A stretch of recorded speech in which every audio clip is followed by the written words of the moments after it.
जोहार।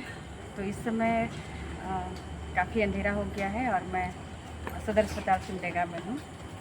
शाम के समय एक बच्ची को लाया गया जो कि अपना जीवन समाप्त करने के लिए कदम उठा ली थी। और बहुत अच्छा नहीं लगता है इस तरह का कंटेंट करते हुए, लेकिन ये बेहद ज़रूरी है कि हम इस पर बात करें कि क्यों अभी के युवा वर्ग के लोग और फिर किशोर किशोरियाँ जीवन से निराश होते जा रहे हैं, और उनके आसपास में क्या कोई ऐसा कि स्पेस नहीं है या फिर कोई ऐसा रास्ता नहीं है जिस पर उनको जो समस्या आता है उससे वो लोग उसका समाधान ढूंढ सके।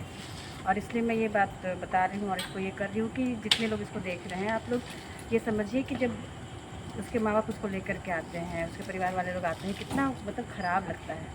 हम खुद वहाँ अभी 1 घंटा से उसके साथ थे।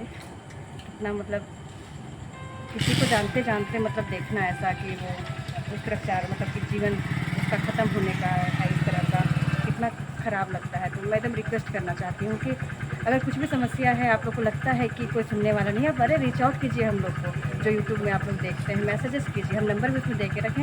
हो सकता है कि हम लोग आप लोग को रास्ता बता पाए, लेकिन ये कदम उठाना कहीं से भी उचित नहीं है। सबके लिए बहुत ख़राब लगता है, दुखदायी लगता है, विशेषकर माँ बाप और परिजन को तो बहुत ही, जो आपको बढ़ा करके इतना कि पाल पोस कर इतना इस अवस्था में लाते हैं, उसके बाद आप इस तरह कदम उठाते हैं। तो रात में ही इस बेड में वो बच्ची एडमिट थी और अभी सुबह मिलने के लिए जब आए तो यहाँ से रेफ़र कर दिया गया है। लेकिन ये बताने के लिए हम इसको डाल रहे हैं कि अभी के बच्चों के साथ में जब हम किसी भी मुद्दे को लेकर बात करते हैं, चाहे वो किसी गलत काम को लेकर के सुधारने के उद्देश्य से भी, लेकिन ये ध्यान रखना बहुत ज़रूरी है कि हम उसको इतना अधिक ना बोलें कि उसके चलते वो गलत कदम उठाने पर ये करे। बहुत लोग इसमें कमेंट्स करेंगे, हमको पता है कि माँ बाप बोलेगा, ये करेगा, वो करेगा, लेकिन बच्चों की स्थिति वो आप अच्छी तरह से जानते हैं। और इसलिए ये कोशिश करिए कि हो सकता है आपकी बात से नाराज़ होगी तो कोई और व्यक्ति उससे बात करे, क्योंकि इस तरीके से भी हम लोग समस्या का हल निकाल सकते हैं। लड़कियों के लिए हम एक रिक्वेस्ट करना चाहेंगे कि सिमडेगा में 1 स्टॉप सेंटर है, जहाँ पे आप लोग आकर के अपनी बात रख सकते हैं। जो लोग जानते हैं वो लोग आते भी हैं।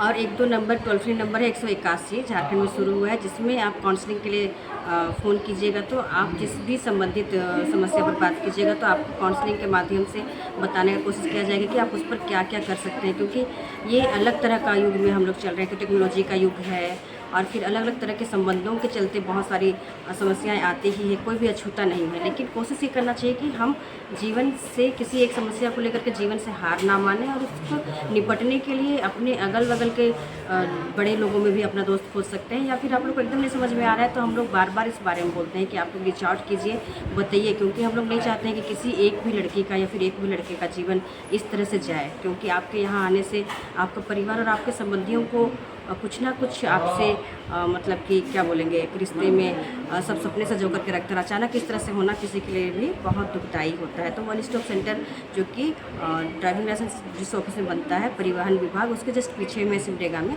आप लोग वहाँ भी आकर के अपनी बात रख सकते हैं। विशेषकर लड़कियाँ, वो लड़कियों के लिए सेंटर है जहाँ पे कई तरह की सुविधाएँ दी जाती हैं।